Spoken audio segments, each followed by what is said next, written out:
감사합니다. 주님 안에서 사랑합니다. 멘트들을 축복해 주도록 하겠습니다. 사랑하는 누구누구야, 너는 하나님의 자녀란다. 사단의 권세를 깨뜨리신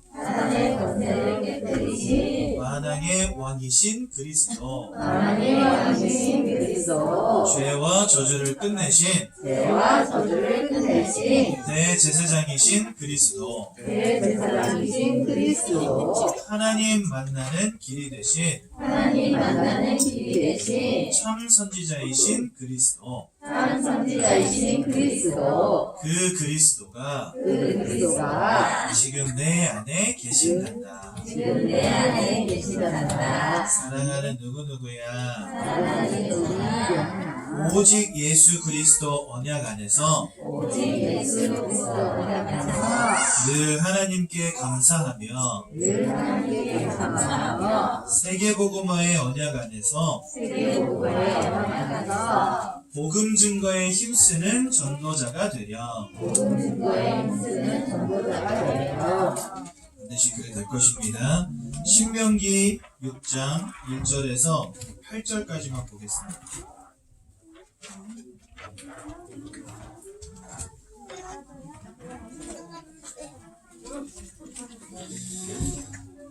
신명기 6장 1절에서 9절입니다. 8절이 아니고 6장 1절에서 9절까지 말씀, 저와 여러분들이 한 절씩 교독하도록 하겠습니다. 신명기 6장 1절에서 9절까지 말씀 한 절씩 교독하도록 하겠습니다. 이는 곧 너희의 하나님 여호와께서 너희에게 가르치라고 명하신 명령과 규례와 법도라. 너희가 건너가서 차지할 땅에서 행할 것이니,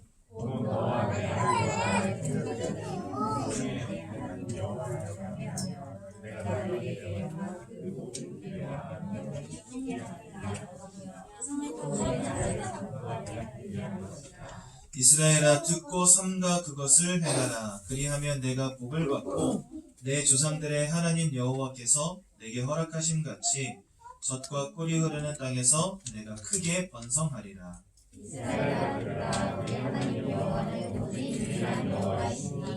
너는 마음을 다하고 뜻을 다하고 힘을 다하여 내 하나님 여호와를 사랑하라.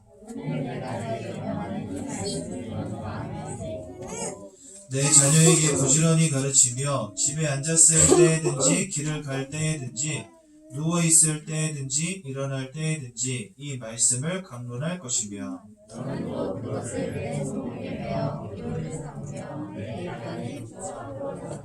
함께 봅니다. 또 내 집 문설주와 바깥문에 기록할지니라. 예. 여러분들은 인생에서 무엇이 가장 감사하십니까? 내가 언약 갖게 된 것, 구원받게 된 것, 하나님의 자녀 된 것, 이 사실로 인하여 정말 감사하십니까? 많은 신앙인들이 신앙생활 하지만 그러한 것들은 그냥 예사로 알고 다니시는 분들 참 많더라고요. 그리고 뭐에 집중하냐면 예수 이름으로 기도해서 성공하고, 예수 이름으로 기도해서 공부 좀 잘하고, 예수 이름으로 기도해서 남편 사업 잘 되고, 여기에 늘 관심이 가 있는 것 같아요. 그리고 왠지 이상하게 내가 원하는 그런 응답이 오지 않으면 신앙생활에 실패하는 것처럼 느끼고, 뭔가 내가 다른 사람들에게 보일 만한 육신적인 증거를 얻으면 이거 내가 기도하고 신앙생활 열심히 하니까 증거가 오는 거야. 어깨에 힘이 들어가기 시작합니다. 우리가 신앙생활을요, 뭔가 틀리게 하고 있다는 사실 느껴지시나요? 여러분, 정말 여러분들에게 언약이 있다면 우리는 감사할 수 있어야 되겠습니다. 증거가 오면 감사하는 거, 그거는요 불신자들도 해요. 그렇지 않습니까? 근데 우리는 그런 수준이 아니잖아요. 하나님은 여러분들의 생사화복의 주관자가 되시고, 여러분들에게 와 있는 만남, 사건, 일, 응답, 때로는 실패까지도 하나님의 완전한 인도 속에 있다면 우리는 어떤 상황에서도 감사할 수 있어야 되겠죠. 그래서 여러분, 정말 신앙생활에 하나님이 원하시는 참된 감사를 찾아가시기 바라고, 특별히 오늘 강단을 통해 주시는 말씀을 들으시면서 내가 하나님 아버지 앞에서 회복해야 될 진정한 감사는 무엇인지를 발견하는 귀한 날 되시면 참 좋겠습니다. 여러분, 우리가 감사가 회복되려면요, 가장 먼저로 보여야 될 게 있습니다. 무엇이 보여야 되냐면, 내가 예수를 만나지 않으면 안 되는 나에게 임하여 있는 영적인 문제가 무엇인지를 정확히 알아야 됩니다. 여러분, 저희 교단은요, 사단을 굉장히 강조하죠. 사단이 중요해서 강조하는 게 아닙니다. 오직 복음의 비밀을 알려면 이 오직 복음 해야 될 이유를 알아야 되기 때문에 사단을 강조하는 거예요. 사단은요, 그렇게 위험한 존재도 아닙니다. 왜요? 예수 이름으로 다 끝났기 때문에. 그런데 사단이 제대로 이해가 돼야 나에게 예수의 이름이 참 가치 있는 이름으로 와 닿게 되는 겁니다. 그래서요, 우리는 사실 사단을 강조하죠. 다른 교단들도 사단을 말합니다. 그런데 그분들에게 있어서 사단은요, 우리가 생각하는 사단과는 좀 다른 존재들이에요. 어떻게 생각하냐면요, 분명히 존재하고 있다고 생각은 하나 그 실존을 삶 가운데에서 늘 기억하면서 싸우지 않아요. 예를 들어서 언제 싸우냐면, 특별히 뭔가 자녀나 남편, 아내에게 심각한 영적 문제가 왔을 때, 뭐가 보이고 들리고 마음이 무너지고 생각이 무너지는 심각한 문제가 왔을 때, 그때야 비로소 사단을 꺾어야 되겠구나 라고 생각합니다. 근데 우리는 어떻죠? 삶의 모든 순간 속에서 날마다 영적 싸움 싸워나가지 않습니까? 그게 사단의 실존을 아는 자와 모르는 자의 신앙생활의 차이인 것입니다. 그래서 여러분들은 하나님을 알지 않으면 안 되는 영적인 문제가, 예수 그리스도를 통하지 않으면 절대로 해결되어질 수 없는 영적인 문제가 모든 사람들에게 임하여 있었고, 나도 그 속에 있었음을 제대로 깨달아 알으셔야 되는 것입니다. 인생의 근본 문제가 발견되어질 때에야 비로소 우리는요, 예수의 언약을 붙잡을 수 있는 것이고, 그 속에서 우리가 참된 감사를 찾아낼 수 있는 거거든요. 그러지 않으면 우리는 작은 문제 앞에서 또 방황해야 됩니다. 작은 갈등들 앞에서 또 우리는 갈등해야 됩니다. 또 방황해야 됩니다. 그래서 여러분, 오늘 이 땅에 임하여 있는 인생의 참된 근본 문제가 실제적으로 보여지는 날이 되셔야 되는 거예요. 그래, 사단이 모든 사람들이 사단이 붙잡혔구나, 죄와 저주 가운데 살아가는구나, 하나님 떠났었구나, 그래서 예수 믿고 우리 천국 가야 되는 거구나, 그래서 사업에 증거는 언제 주실 건데 하나님, 이런 신앙생활 빨리 버리셔야 돼요. 무슨 말인지 이해가 되시죠? 모든 사람들은 인생의 근본의 문제 가운데 지금도 빠져 있습니다. 하나님이 아니고는, 예수가 아니고는 해결되어질 수 없는 가장 끔찍한 문제 속에 지금 붙잡혀 있는 것이죠. 그래서 우리에게는 오직 복음이 필요한 것입니다. 그래서 우리에게는요, 참된 예배가 필요한 것입니다. 여러분, 제가 예전에 한 3주 전인가요? 출애굽은 단순한 출애굽할 때 6월절에 어린 양이 피를 발랐다 그랬죠.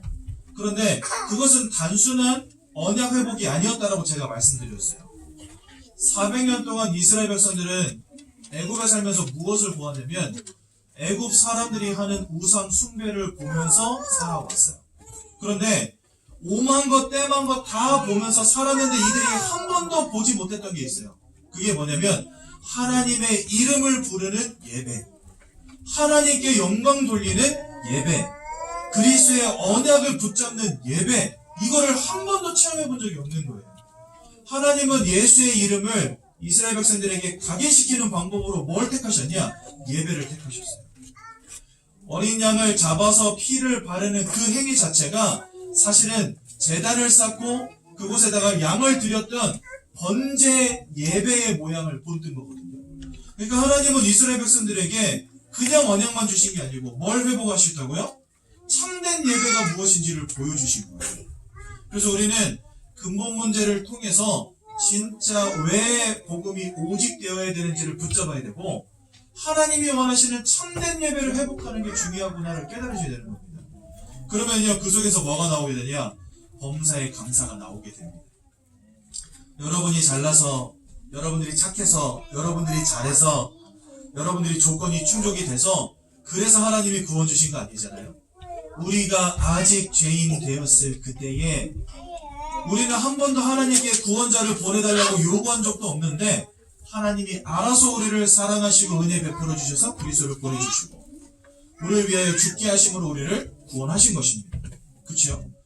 내가 근본 문제 가운데 영적 사망 상태 가운데 빠져 있었다는 사실이 발견될 때야 비로소 예수 그리스도를 통한 구원이 얼마나 가치 있고 감사한 일인지가 보이기 시작하는 거예요. 우리 이 시간 그리스도를 통한 참된 구원, 그 속에서 오는 참된 감사를 회복하시기 바라고 예수의 언약만 붙잡는 귀한 날 되시기 바랍니다. 올바른 감사가 되어지면요, 우리는 하나님의 말씀을 생명과 같이 붙잡을 수밖에 없어요. 여러분, 이스라엘 백성들이 저 가나안 땅을 정복해 나갈 때 그때는 하나님을 바라보고 예배하는데 아무런 문제가 없었습니다. 왜일까요? 요단강이 갈라지죠. 여리고가 무너지죠. 하나님이 함께 하시는 것을 보게 되었고 애굽 땅에서 나오는 것을 보게 되었어요. 인생의 절대 불가능의 문제가 예수 이름 앞에서 해결되어짐이 보여졌단 말이에요. 그래서 이 사람들에게는요, 예수를 오해할, 예수를 의심할 그런 이유 자체가 없었던 거죠. 나에게 있었던 근본 문제가 복음 안에서 해결되어짐이 체험될 때 그때야 비로소 우리는 하나님의 언약의 말씀을 생명과 같이 붙잡을 수 있게 되는 것입니다. 여러분, 진짜 오늘 나에게 있었던 근본의 문제가 보여지셔야 돼요. 그리고 그것의 유일한 해답이신 예수가 보여지셔야 돼요. 그때 비로소 우리는 하나님의 말씀을 붙잡을 수 있는 것입니다. 여러분, 하나님이 우리에게 주신 구원이 감사한데 하나님의 말씀을 내 인생에 우선에 두지 않는다? 말이 안 되는 거죠. 진짜 하나님이 나에게 주신 구원의 너무나 축복이 감사한데 나의 인생 속에 전도와 선교를 고려하지 않는다? 말이 안 되는 거예요. 정말 근본 문제가 해결되어짐이, 예수 안에서 해결되어짐이 보여질 때, 그것이 나에게 감사가 되어질 때 우리는 언약 안으로 전도와 선교의 축복 속으로 진실되게 들어갈 수 있게 되는 것입니다. 그래서 여러분, 올바른 감사의 시작에는 그래서 말씀 중심이 있게 되는 겁니다. 하나님이 나를 구원하신 게 맞다면 그 하나님의 말씀에 날마다 귀 기울이는 거, 이건 당연한 것이죠. 그러면서 자녀들에게 그 하나님의 말씀을 가르치는 것, 당연한 것 아니겠습니까? 오늘 읽은 성경 본문에도 뜻을 다하고 마음을 다하고 힘을 다하여 내 하나님 여호와를 사랑하라라고 말씀하셨고, 앉았을 때든지 일어날 때든지 들어갈 때든지 나올 때든지 자녀들에게 힘써 복음을 가르치라고 분명히 말씀하셨어요. 우리 마음에 진정한 감사가 있다면 우리가 당연히 해야 될 일인 것이죠. 그러면서 뭐라 말씀하시죠? 문설주에 바깥 문에 새겨라고 말씀하십니다. 어떻게 해요? 사람들이 지나다니면서도 하나님의 말씀을 볼 수 있도록, 즉 전도와 선교의 축복을 누리라는 거죠. 그래서 여러분, 오늘 이 자리에 계신 우리 귀한 태영아 부모님들은 하나님이 예배하신 축복의 주인공들이 분명히 맞습니다. 오늘부터 가정교회로 바꿔나가시기 바라고 세 가지에 집중하시기 바랍니다. 첫 번째는요, 복음의 개인화입니다. 우리 태영아 부모님들이 먼저 복음이 개인화되어지는 축복을 누리셔야 돼요. 여러분, 복음을 그저 선포하는 말씀으로 들으면 안 됩니다.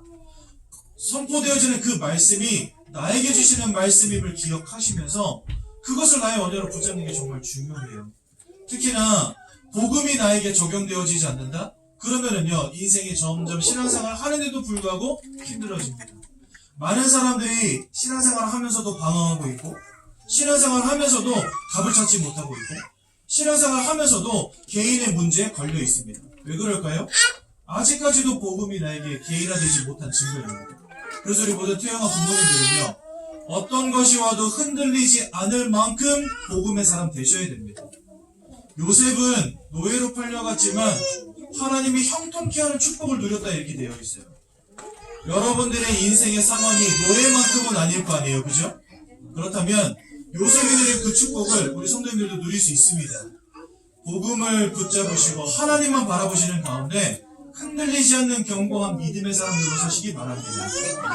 부모님들이 이와 같이 복음의 개인화 속에 있을 때에 그때 오는 응답이 있어요. 그게 뭐냐면 가정의 문화가 바뀌어지게 됩니다. 여러분, 내가 가장 행복한 시간이 복음 누리는 시간인데 자녀들에게 그거 안 가르치겠습니까? 나에게 기도에 확실한 응답이 있는데 자녀에게 기도의 비밀을 안 가르친다면 그 이상한 거죠. 그렇죠? 나에게 말씀이 꼴송이보다 더 단 그 응답이 있다면 자녀들에게 안 가르칠 수가 없는 거예요. 즉, 가정의 문화가 그때부터 바뀌기 시작합니다. 여러분 성경에서 앉았을 때든지 일어날 때든지 나갈 때든지 들어갈 때든지 이게 뭐죠? 모든 삶의 현장 가운데서 가르치라는 거예요. 그 말은 여러분들 가정의 문화를 다 바꿔주라는 말입니다. 여러분들은 자녀와 함께 무엇에 집중하십니까? 한 번은 제 아내가 저한테 그러더라고요. 여보 오늘 주말인데 한번 나갔다 올까 이러는 거야. 근데 제가 그 얘기를 듣자마자 얼굴 표정이 기뻤을까요? 아니면 슬펐을까요? 죄송합니다. 기뻤다 하시는 분들께 진짜 죄송합니다. 그 얘기 듣자마자 제가 얼굴이 팍 일그러진 거예요. 그래가지고 뭐라 그랬냐면 나는 예정되지 않은 스케줄 가는 거 제일 싫어한다. 오늘 놀러 갈 거였으면 어제 적어도 말을 했어야지. 그래가지고 끝까지 안 나오고 버티겼거든요. 그랬더니 그 과거 사진들 많이 나오더라고요. 특히나 우리 영집사님 아이들 데리고 나가서 놀던 사진들 보여주면서 은강이는 너무 행복할 것 같다. 막 제 옆에서 계속 이래요. 저는요 진짜 그런 거 잘 못하는 것 같아요. 아빠로서 참 부끄러움이 많습니다. 그런데 저는 아이들하고 예배드리는 시간 너무 즐거워요. 그리고요 은일이 안아서 재울 때마다 성경 읽어주는 거 너무 행복해요. 각자 성향이라는 건 있습니다. 하지만 저는 가정의 문화를요 예배와 말씀의 문화로 늘 채워나가고 싶어요. 저 잘 안 되거든요. 제 아내가 많이 도와줘요. 저도 할 수 있는 만큼 해요. 이게 별거 아닌 것 같지만 우리는요 자녀에게 평생을 성공할 바탕을 깔아주는 것과 같은 것입니다. 가정의 문화를 바꾼다 이것은 진짜 중요한 겁니다. 여러분들은 자녀와 함께 가정에서 어떤 행복한 시간을 갖고 계십니까? 진짜 자녀에게 언약을 전달하고 자녀에게 와 있는 고민들 속에서 기도의 제목을 주고 아이를 재울 때마다 말씀으로 힘을 주고 아이를 위해서 기도해주고 이런 가정의 문화의 축복 누리고 계십니까? 복음이 개인화되어진 부모님들은 이 축복 누릴 수 있어요. 그런데요 이거 되어지지 않으면 자꾸 다른 것으로 행복을 찾아야 됩니다. 우리 자녀와 함께 나가야 됩니다. 놀아야 됩니다. 뭔가 해야 됩니다. 바빠져요. 자꾸만 영적인 것은 뒷전이 되고 다른 것이 우선순위가 되어질 때가 참 많아져요. 그것은 자녀를 위해서는 멋진 엄마 아빠일 수는 있지만 자녀의 인생을 두고 볼 때는요 너무나 아까운 시간들을 다 흘려보내고 있는 것과 마찬가지예요. 여러분 놀러가지 말라는 게 아닙니다. 가정의 문화가 복음의 문화로 우선 자리 잡는 게 중요하다는 거예요. 그러면서 가끔 주말에 나가는 거죠. 그래서 여러분 제가 찔리는 게 하도 많아가지고 어저께 집에서 그냥 애들 다 생일 파티 한다고 나가 놀고 저랑 제 아내랑 둘이 앉아서 띵가띵가 노는데 제가 그 얘기했거든요. 여보 우리 언제 한번 나갈까? 그랬어요. 그동안 못한 게 하도 미안해서. 근데 반응이 되게 뜨뜻미지근한 거예요. 그래서 저는 솔직히 속으로는 약간 두려움이 있었거든요. 진짜 가자 그러면 어떡하지? 이러면서. 근데 굳이 나가야 돼? 오빠 그런 거 싫어하잖아? 막 이러는 거예요. 그래서 표정을 되게 그런가? 이렇게 심각하게 했는데 속으로는 막 웃고 있었어요. 지금. 나가는 거 너무 귀찮아해가지고 사실 집에 있는 거 엄청 좋아하거든요. 근데 여러분 우리 자녀들에게 많은 것을 채워줘야 되겠지만 3살 버릇 여든간단 말이 있지요. 어렸을 때 들어간 그 언약이 평생을 저어한다면 지금 여러분들의 시기에 가장 중요한 것은 가정을 복음의 문화로 바꿔나가는 것밖에 없다는 거예요. 우선적으로 가정의 문화를 복음으로 바꿔나가시고 그 다음에 부모의 사명을 감당해줘도 늦지 않다는 거예요. 여러분 혹시 그거 아세요? 저는 어렸을 때 기억이 7살 이전 거는 거의 없어요. 근데 물어보면 대부분의 사람들이 다 그래요. 그때 들어가는 것은 나에게 눈으로 보여지고 몸으로 느껴지는 기억보다 내 마음과 생각, 깊은 무의식 속에 뿌리 박힌 것들이 들어가는 시기가 그때예요. 그래서 여러분 언제부터 엄마 아빠와 행복하고 즐거운 시간들이 기억나냐면 초등학교 2학년 생각이 나더라고요. 저도 엄마 아빠랑 같이 놀러 갔던 게 지금은 에버랜드지만 저 때는 자연농원이었잖아요. 이런데 오토바이 타고 아빠가 운전하고 저 가운데 타고 엄마가 제 뒤에 앉아서 저 안아주시고 이렇게 자연농원 갔다 온 거 이것까지는 생각이 나는데 그 이전은 생각이 잘 안 나요. 근데 여러분 그 이전에는 가장 중요한 아이들의 무의식과 영적인 부분에 언약이 심겨지고 담겨지는 시기라는 거예요. 이게 담겨지지 않으면 다른 사상, 다른 것들이 우리 자녀의 마음속에 심겨지겠죠.